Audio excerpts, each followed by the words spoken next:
우리가 지금 계속해서 사사기 말씀을 보고 있습니다.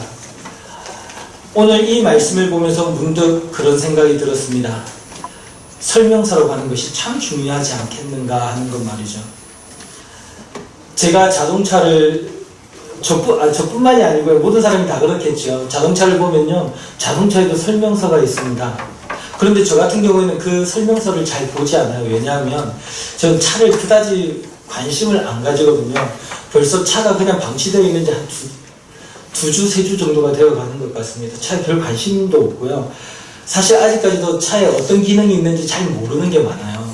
그런데 제가 문득 궁금한 게 있을 때면 차를 정비할 때 궁금할 게 있으면 제 혼자 힘으로는 어떻게 못하겠는 거예요. 그래서 항상 노복수 집사님께 여쭤봅니다. 집사님, 차 이런 데요 제가 어떻게 해야 될까요? 사실 설명서를 보면 되는데 말이죠. 그런데요, 생각해 보세요. 사람이 만들어낸 한낱이 쇳덩어리인 차를 만지는데도요, 설명서를 보고 잘 알아야 돼요. 여기 계신 대부분의 남자 성도님들은 차를 아마 잘 만지실 것 같아요. 그래서 고속도로를 가다가 간단한 고장이 일어나더라도 아마 자기 손으로 어느 정도는 다 만지실 수 있겠죠. 저 같은 경우에는 그런 일이 생기면 큰일 납니다. 저는 그냥 무조건 AS 불러야 돼요. 그래서 이 말씀을 보면서 제가 생각하기로는 사람들에게 있어서도 이런 일들이 있겠다. 왜냐하면요, 오늘 말씀을 보면 하나님을 제대로 알지 못하기 때문에, 그리고 하나님이 우리에게 자기 자신을 드러내 주신 그 말씀을 제대로 알지 못했기 때문에 일어난 아주 충격적인 비극적인 사건이 기록되어 있기 때문에 그렇습니다. 오늘 우리가 본문 말씀을 먼저 한번 살펴보면서 과연 우리가 하나님의 말씀을 얼마나 소중하게 붙잡아야 되겠는가, 이것에 대해서 우리가 한번 깊이 상고해 볼 수 있기를 원합니다. 말씀을 보면요, 하나님께서 드디어 이제는 이스라엘 백성들을 붙들어 주시는 장면이 나옵니다. 29절에서 보면 이렇게 말씀을 하고 있어요. 이에 여호와의 영이 입다에게 임하시니. 너무나 감격적인 말씀입니다. 이스라엘 백성들이 계속해서 하나님을 떠나고 죄를 지었더니 결국에는 하나님께서 암몬 백성들이 쳐들어왔을 때 이렇게 말씀을 하시잖아요. 나 이제 너희들과 상관없다. 너희들이 그렇게 도움을 구하려거든 너희들이 계속해서 섬겼던 그 가나안의 여러 우상들에게나 도움을 청하거라. 그렇게 말씀을 하셨잖아요. 그리고 실제로 어떻게 됐어요? 사사를 세우는데 누가 사사를 세웁니까? 하나님이 세워주셨나요? 그렇지 않아요. 이스라엘 백성들이 스스로 자기들을 구원해줄 사사를 세우게 되는 지경까지 이르렀어요. 하나님께서는 그 사이에 계속해서 침묵해 계신 것 같아요. 그런데요, 10장 말씀을 보다가 보니까 우리에게 소망이 되는 말씀을 발견을 했죠. 10장 16절의 하반절에 보면 이렇게 말씀합니다. 여호와께서 이스라엘의 공고로 말미암아 마음에 근심하시니라. 하나님께서 이스라엘 백성들의 그 죄악된 모습을 보면 도와줄 만한 가치가 하나도 없는 거예요. 멸망시킬 만한 조건들밖에 없습니다. 그런데 하나님께서는 그분의 선하심과 그분의 자비로우심과 그분의 성실하심으로 인하여서 마음이 괴로운 거예요. 이스라엘 백성들이 고난당하는 것을 보니까 마음이 괴로우셨어요. 그리고 드디어 오늘 본문에서 하나님께서 역사하기 시작하시는 거예요. 이렇게 말씀을 합니다. 여호와의 영이 입다에게 임하시니. 아주 놀라운 사건이에요. 드디어 하나님께서 이 사건 속에, 이 말도 안 되는 사건 속에 개입하시기 시작하시고 문제를 해결하겠다고 나서셨어요. 그리고 하나님께서 사람들이 세운 사사이긴 했지만 입다를 하나님께서 인정하시고 입다를 사사로 세우셔서 이스라엘 백성들을 구원하겠다라고 하신 겁니다. 그런데요, 입다는 그것을 잘 알지 못했던 것인지 하나님께 서원을 합니다. 하나님, 저에게 승리를 가져다 주시면, 저에게 승리를 주시면 제가 편안히 집으로 돌아가서 저희 집에 있는 사람들 중에서 저를 맞으러 가장 먼저 나오는 사람을 하나님께 번제로 바치겠습니다. 하나님께 이상한 서원을 하고 전쟁을 벌이게 되는 것이죠. 결국 이 전쟁에서 입다는 큰 승리를 거두게 되고요. 개선장군으로서 자기 집으로 돌아갑니다. 그때 이 입다를 맞으러 나오는 사람이 바로 그의 무남 동료 딸이었어요. 딸이 기뻐하면서 승전보를 울리고 있는 아빠를 향해 달려나옵니다. 그것을 보고 입다는 너무나 충격에 빠져서 이렇게 이야기를 하죠. 너는 나를 참담하게 하고 괴롭게 만드는 사람이구나. 왜 이렇게 너 때문에 내 마음이 괴로우냐. 절망 속에 빠져버립니다. 그리고 옷을 찢어버리고 말죠. 왜냐하면 자기의 딸을 이제는 범죄로 바쳐야 되기 때문이에요. 입다는 자신의 소원을 하나님 앞에서 이제 다시는 되돌릴 수 없는 것임을 기억하고는 혼자서 괴로워합니다. 슬퍼합니다. 그리고 그것을 딸에게 이야기를 해요. 그랬더니 딸은 이렇게 이야기를 합니다. 아버지께서 하나님께 약속을 하셨으니까 그대로 지키셔야죠. 대신 2달만 시간을 주세요. 친구들과 좀 슬퍼하는 시간을 가지고 나서 저를 범죄로 바치겠습니다. 결국 이 딸이 범죄로 바쳐지게 되고 이 딸의 죽음으로 인하여서 이스라엘 여인들이 1년에 4일간씩 애곡하는 것이 이스라엘의 관습으로 자리 잡았다라고 하는 마치 전설의 고향과도 같은 그런 이야기가 오늘 본문의 말씀입니다. 좀 그런 느낌 안 드세요? 제가요 말씀을 준비를 하면서 보다가 보니까 마치 옛날 옛적에 하면서 전설의 고향 같은 그런 이야기처럼 느껴지기도 하고요. 또 한편으로는 이 단편적인 상황 속에서 등장하시는 하나님은 우리가 잘 아는 그리스 로마 신화에 나오는 그런 신들과 같은 모습처럼 비춰져요. 사람에게 선택권을 주고 이것을 선택하면 이것을 잃게 만들고 이것을 가지려고 하면 저것을 잃게 만드는, 그리고 사람의 괴로워하는 모습을 보면서 또 나름대로 재밌어하는, 사람들 괴롭게 하고 골탕 먹이면서 즐거워하는 그런 고약한 그리스 로마 신화에 나오는 신들처럼 비춰지게 되는 그런 기분이 들더라고요. 그런데요, 정말 과연 이 말씀이 이야기하는 게 그런 것일까요? 저는 이 입다의 이야기를 이런 제목으로 붙여보고 싶습니다. 이상하고도 슬픈 이야기. 진짜 이상한 이야기예요. 그런데 슬퍼요. 정말 슬픈 이야기인데 진짜 이상한 이야기예요. 왜냐하면요, 여러분, 입다가 전쟁에서 승리를 했지만 자기 딸을 바쳐야 돼요. 얼마나 비극적인 순간입니까? 그냥 단편적으로 보면 자기 민족을 구원했으나 그 구원의 배경에는 자기 딸의 죽음이 있는 것이잖아요. 그래서 어떤 사람들은 이런 이야기를 합니다. 범죄로 바친 것이 아니다. 하나님께서 사람을 범죄로 받으시겠느냐? 하나님께서는 이 입다의 딸을 범죄로 받은 것이 아니라 입다의 딸이 평생 처녀로서 하나님의 성전에서 수종드는 사람으로 살다가 처녀로 늙어서 죽게 되었다. 그리고 그 당시에는 처녀로 죽는 것이 굉장히 수치스러운 일이었기 때문에 그렇게 슬퍼했다라고 이야기를 합니다. 근데 그것은요, 조금 인간적인 관점에서 보는 말씀 같아요. 왜냐하면 분명히 여기서 원어로 보면 번제라고 하는 말은 제사에서 쓰이는 말입니다. 하나님께 번제를 드렸다고 하는 명확한 말이에요. 그리고요, 또 본문 말씀 속에서도 등장을 합니다. 입다가 자기 딸이 마중 나오는 것을 보고 너무나 괴로워하면서 자기 옷을 찢으면서 절망에 빠져버리죠. 자기 딸이 나와서 죽는 것을 보고는 그렇게 슬퍼하는 거예요. 그리고 입다의 딸이 번제로 바쳐지고 나서 사람들이 해마다 이스라엘의 여인들이 4일씩 그 여인의 죽음을 인하여서 애곡하는 거예요. 그냥 하나님의 성전에서 바쳐져서 성전에서 일을 하는 게 온 이스라엘의 여인들이 그렇게 슬퍼해야 될 만한 그런 충격적인 사건일까요? 만일에 그런 것이라면 지금 이 시대에 목회를 하고 있는 목회자들은 어떻겠습니까? 그런 거 아니에요. 정말 충격적이게도 성경은 사사 입다가 자기의 딸을 범죄로 바쳤다라고 명확하게 이야기를 하고 있는 것입니다. 그러면요, 하나님께서 이 입다의 번제를 받으신 것, 그것이 잘못된 일일까요? 아니, 하나님께서는 과연 그 번제를 받기나 하셨을까요? 우리는 먼저 오늘 이 말씀을 볼 때 하나님의 영이 임하셨다라고 하는 사실에 집중을 해야 될 필요가 있습니다.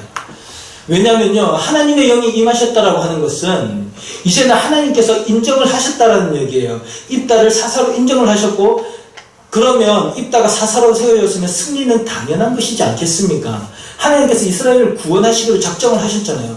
근데 입다는 그 하나님의 역사하심을 깨닫지 못하고 있는 중이에요. 그리고 하나님께 승리를 저에게 좀 주십시오라고 서원을 하는데요. 이 서원하는 방식을 잘 보면 이게 서원의 방식이라고 하기에는 너무나 이상합니다. 왜냐하면 하나님, 저에게 승리를 주시면 제가 하나님께 이걸 드릴게요 라고 하는 주고받는 거래를 또 하고 있는 거예요.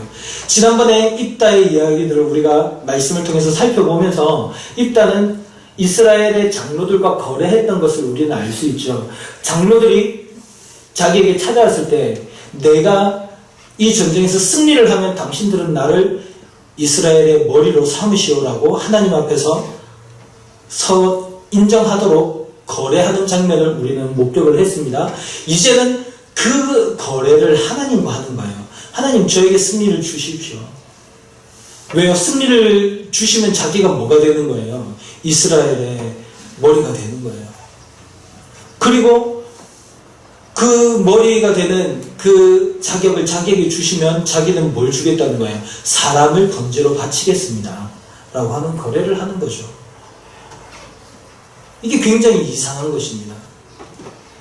그리고요, 하나님께서는 이미 그에게 이스라엘의 사사의 자격을 인정해 주셨음에도 불구하고, 하나님의 영이 임하심으로 그의 사역을 인정해 주셨고 세워주셨음에도 불구하고 그는 그것을 깨닫지 못한 채 하나님 앞에서 승리를 요구하면서 거래를 하는 이런 소원을 한 것이죠. 하나님께서는 인간 번제를 미워하시는 분이십니다. 그런데 입다는 그것을 알지 못했어요.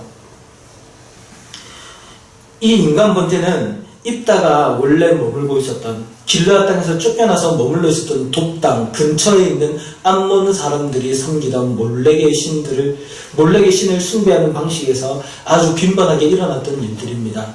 그리고 모압 사람들의 신인 그모스를 섬길 때도 빈번하게 일어났어요. 입다는 그것을 가까이서 경험하면서 자랐던 거예요. 그리고는요, 이제 자기의 딸을 그와 같이 뜨거운 열정적으로 격정이 일어나서 바치겠다라고, 누구든지 자기 집에서 자기를 맞으러 나오는 첫 번째 사람을 바치겠노라고 소원하는 것이죠. 레위기 18장 21절을 보면요, 하나님께서는 이렇게 말씀하셨어요. 너희는 결단코 자녀를 몰렉에게 주어 불러 통과하게 함으로 내 하나님의 이름을 욕되게 하지 말라. 나는 여호와이니라. 인간 번제는 하나님의 이름을 욕되게 하는 것이에요. 그리고 하나님께서는 그것을 아시고 이스라엘 백성들이 그렇게 가나안 사람들이 자기 우상을 숭배할 것처럼 자기를 이상하게 숭배할 것임을 아시고 이렇게 미리 말씀을 하셨는데 일단은 그것을 행하고 있어요. 신명기 12장 30절에서 31절도 마찬가지예요. 너는 스스로 삼가 내 앞에서 멸망한 그들의 자취를 밟아 올무에 걸리지 말라. 또 그들의 신을 탐구하여 이르기를 이 민족들은 그 신들을 어떻게 섬겼는고 나도 그와 같이 하겠다 하지 말라. 내 하나님 여호와께는 내가 그와 같이 행하지 못할 것이라. 그들은 여호와께서 꺼리시며 가증히 여기시는 일을 그들의 신들에게 행하여 심지어 자기들의 자녀를 불살라 그 신들에게 드렸느니라.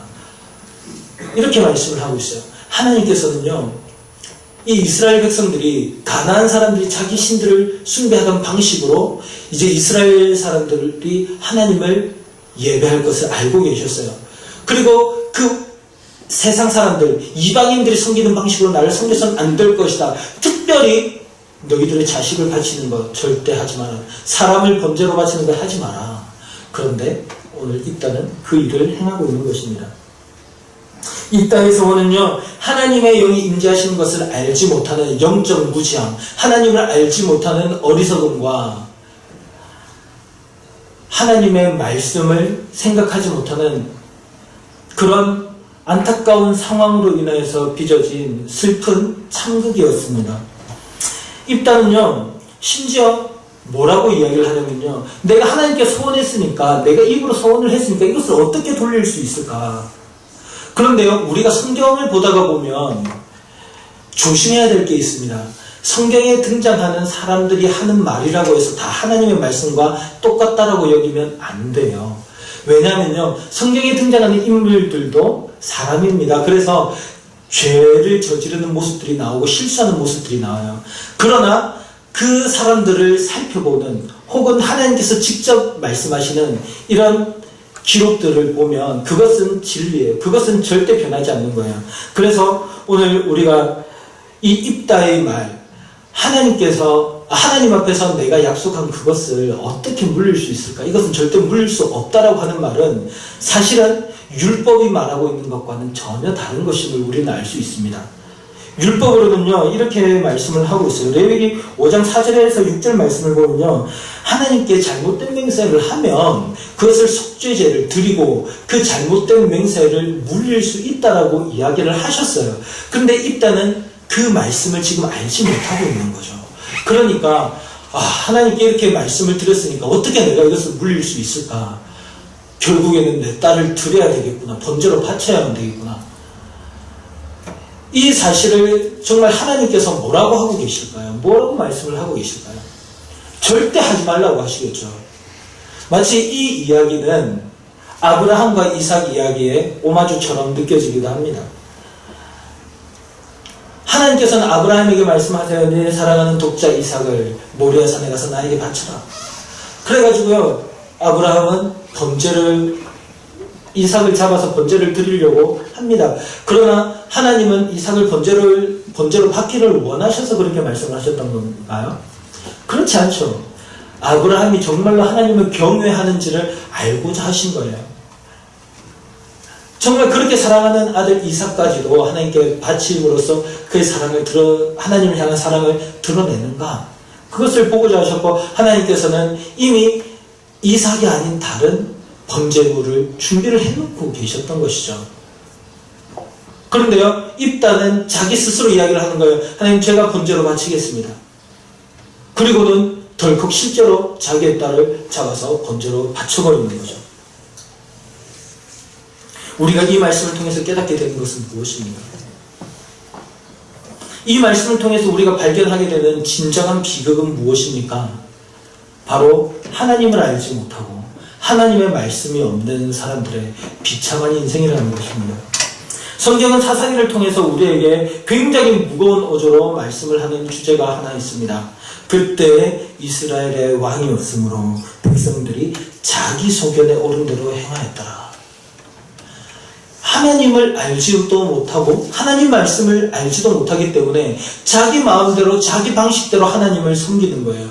그래가지고 굉장히 최선을 다하고 열심을 다하고 노력을 다하고 시간을 바치고 돈을 다 바쳐서 하나님을 섬긴다라고 섬기지만 그게 과연 하나님을 섬기는 것인지 아니면 부처를 섬기는 것인지 아니면 과거로부터 내려오던 그런 무속신앙의 신앙생활을 하는 것인지 구분이 안 가는 경우들도 있다는 것입니다. 어떤 사람들은 정말 열심히 신앙생활을 한다라고 하지만 사실 알고 보면 자기 자신을 굉장히 열심히 섬기기도 하고요. 제가 언젠가 한번 말씀을 드렸던 것 같습니다. 제가 예전에 사역했던 한 교회에서 담임 목사님의 생일 잔치가 열렸습니다. 그리고 생일 잔치를 하면서 그때 사회를 보시던 분께서 이제 그 목사님께서 은퇴를 앞두고 계셨던 분이에요. 사회를 보시던 한 권사님께서 그런 이야기를 하시는 거예요. 오늘은 우리 교회 왕이신 목사님의 생신입니다 하면서 박수, 다 같이 박수. 성도들이 막 박수를 치고 있었어요. 그때 제가 충격을 받았어요. 도대체 이게 무엇인가? 이게 교회인가? 하는 생각이 드는 거예요.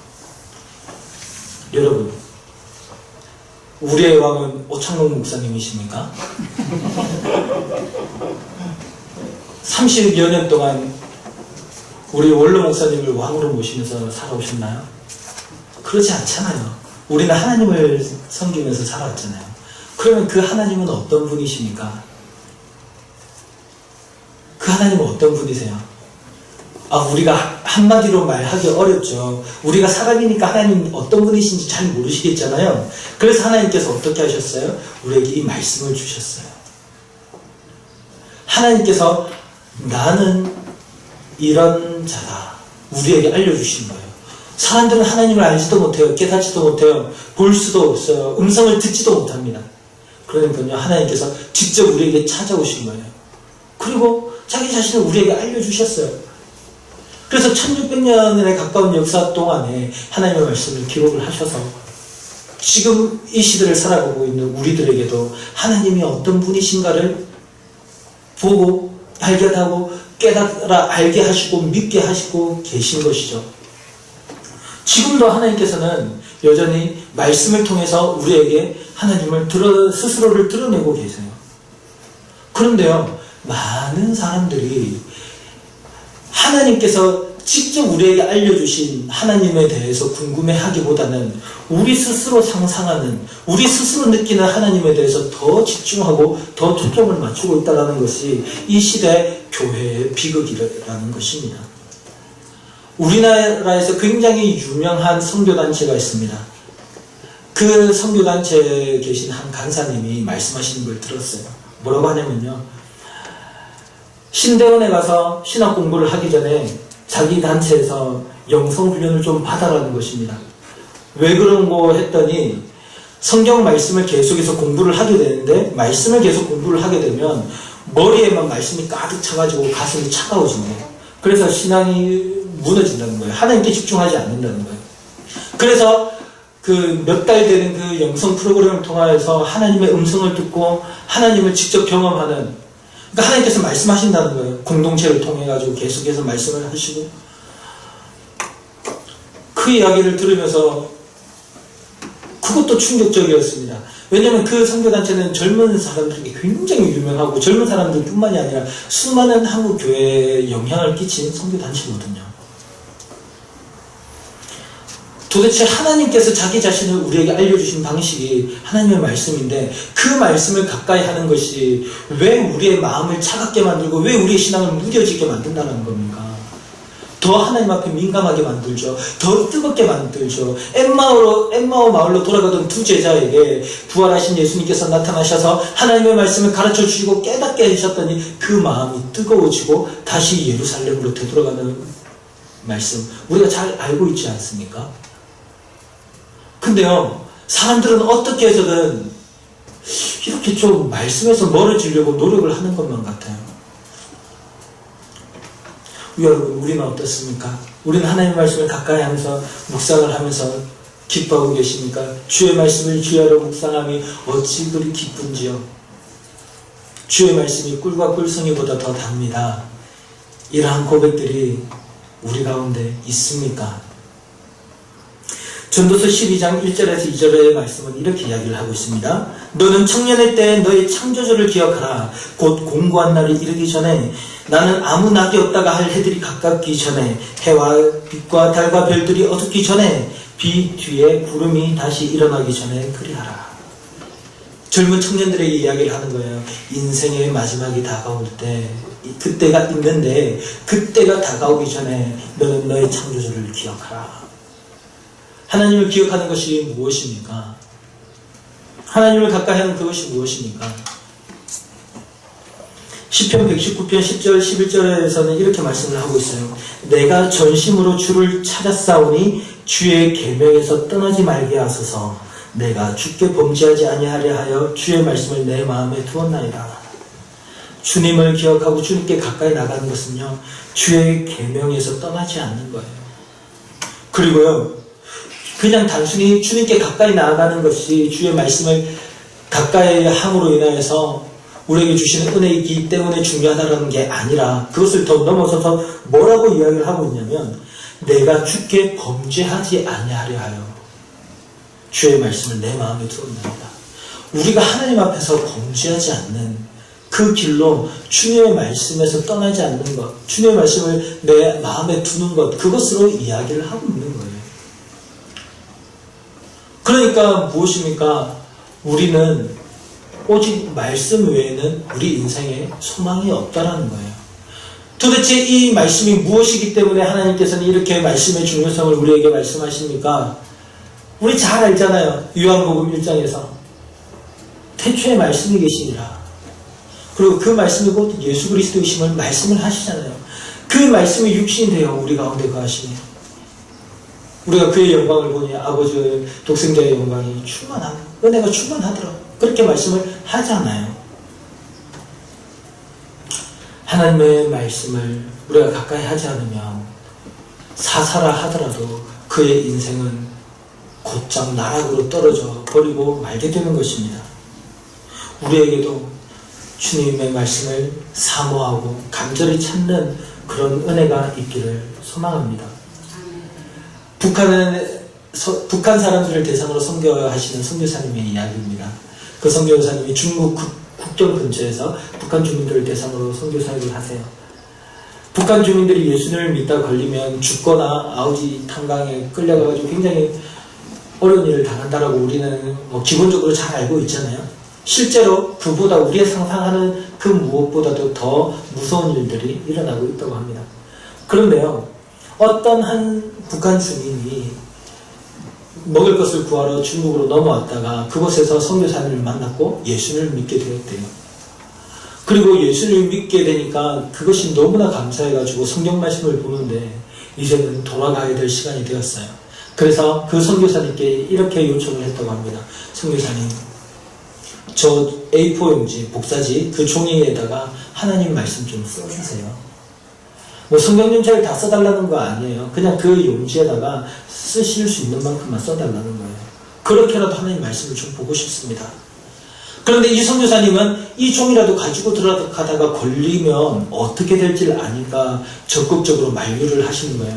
그러지 마십시오, 형제님. 그러지 마세요. 당신 죽을 수도 있습니다. 그런데 괜찮습니다. 죽어도 괜찮습니다. 그러니까 좀 써주세요. 결국에는요, A4 용지에다가 말씀을 써주셨대요. 그랬더니 적고 또 적어서 돌돌돌돌 말아가지고 비닐봉지에 넣더래요. 그리고 그것을 엉덩이 밑으로 해서 항문으로 숨겨가지고 그렇게 해서 중국 그 국경을 건너서 북한으로 다시 들어갔다는 거예요. 그 이후로 그분이 어떻게 되셨는지는 모르겠어요. 그러나 하나님의 말씀을 향한 이런 간절한 소망이 우리에게도 느껴지지 않습니까? 우리는 성경책이 너무 가까이 있어서 그 말씀을 좀 너무 가까운 건 좀 부담스럽고 싫어서 멀리 하는 겁니다. 여러분, 이 시대를 보면요, 정말 안타까운 게 뭔지 아세요? 신천지 같은 이단들 있지 않습니까? 그런 이단들의 교리들을 들어보면요, 사실은 우스워요. 아, 저거 뭐야, 말도 안 되는 소리들. 그런데요, 한국 교회는 신천지 하면 벌벌벌 떨어요. 왜 그럴까요? 예를 들어서 말씀을 드릴까요? 여러분들, 제가 지금 하는 이 이야기가 말이 되는지 안 되는지 한번 생각을 해보세요. 성경에 나오는 시내산이 있지 않습니까? 하나님께서 시내산에서 모세에게 율법을 주셨어요. 그런데 이 시내산이라고 하면 무엇인고 하니 아주 맑은 강줄기가 흐르는 그 시내가 흐르는 산입니다. 그래서 하나님께서 그 시내에서 모세에게 율법을 주셨는데 이제 우리나라 땅에도 그렇게 맑고 큰 시내가 흐르는 이 산에다가 하나님께서 하나님의 나라를 세우시고 이곳에 들어오는 우리 신천지 사람들이 구원을 받게 해주십니다. 그런 이야기를 했어요. 여러분, 이게 좀 받아들여지세요? 안 되세요? 신의 산은 지명이잖아요. 근데 그 사람들 시내가 흐르는 산이래요. 이 이야기를 누가 했는 줄 아세요? 신천지의 교주인 이만희가 직접 했어요. 그게 녹화가 돼가지고 페이스북 영상에 떠도는 것을 많이 봤거든요. 그런데 사람들이 거기다가 아멘 하고 박수 치고 난리가 났습니다. 그게 신천지 수준이에요. 신천지에서 기성교회 목회자들에게 성경 공부를 한번 해보자라고 이야기를 제안을 했습니다. 그래서 자기들의 교리가 옳은지 우리 기성교회 교리가 옳은지 한번 해보자라고 이야기를 해요. 그러면서 성경을 펼쳐놓고 앞에 빔 프로젝트로 화면을 써가지고요 설명을 하는 거예요. 그러면서 성경에 그룹이 나오죠. 그룹이 뭐죠? 천사지 않습니까? 히브리어 스랍, 그죠? 영어라면 세라핌 이렇게 해가지고 막 천사들 있잖아요. 근데요, 거기서 그 사람은 그 그룹을 뭐라고 이야기를 하냐면 하나님의 백성들이 모여있대요. 그룹으로. 지금 들으시면서도 웃음이 나시죠? 저도 제가 얘기하는 제 입이 부끄럽습니다, 지금. 근데요, 그런 이야기를 듣고 사람들이 아멘, 아멘 하면서 쫓아가고 있어요. 이해가 되십니까? 하나님의 말씀을 모르는 어리석은 사람들의 비극이 바로 여기서 시작이 돼요. 근데요, 문제는 그곳에 평신도들만 가 있는 것이 아니라 목회자들도 가 있습니다. 제가 고신대학교를 다닐 때 고신대학교 신학과 학생들이 수업하는 그 교실 캐비넷에 신천지 포스터가 하루 다 달라붙었습니다. 너무나 충격이었죠. 왜 이렇게 신천지 포스터들이 다 붙어있나, 이 사람들이 와서 밤새 붙였나 보다 생각을 했는데, 알고 봤더니 그 학교 학생 중에 한 명이 신천지에 넘어가서 이제 그 일들을 했던 거예요. 그 한 명만 있었을까요? 총신 신대원을 나와가지고 신천지로 넘어가신 한 목사님에 대한 이야기도 저는 또 알고 있습니다. 그 한 분뿐일까요? 우리나라에, 우리 한국교회 정통 보수라고 하는 그런 사람, 목회자들조차도 흔들리고 있는 게, 말씀에 대한 무지로 인해서 흔들리고 있는 게 이 시대의 현실입니다. 그리고 이 시대의 현실은 사사가 하나님을 알지 못해서 자기의 딸을 번제물로 바쳐버리는 이 충격적인 사건과 다를 바가 어디 있겠습니까? 우리 인생의 가장 큰 비극은 무엇입니까? 하나님을 알지 못함입니다. 가장 충격적인 사건은 무엇입니까? 하나님의 말씀을 눈앞에 두고도 읽지 않고 묵상하지 않고 하나님을 알려고 하는 그런 조금의 노력도 하지 않는 바로 나 자신, 우리들의 모습이지 않습니까? 오늘 우리가 이 말씀을 통해서 다시 한번 우리의 삶의 방식들을 바꿔나가기를 원합니다. 우리의 생각들을 바꿔나가기를 원합니다. 그래서 주의 말씀을 가까이 하고, 주님, 주의 말씀이 내 발의 등이요 내 길의 빛입니다. 이 고백이 진짜 우리의 마음속 깊은 곳에서부터 나온 고백이 되어서 주의 말씀을 가까이 하고, 또 그때 성령 하나님께서 우리 가운데 임재하셔서 부어주시는 놀라운 은혜를 맛보며 주님의 뜻에 순종하여 주님께서 보여주시는 우리의 삶의 길을 하루하루 걸어가시는 그런 저와 여러분 될 수 있기를 간절히 소망합니다. 기도하겠습니다.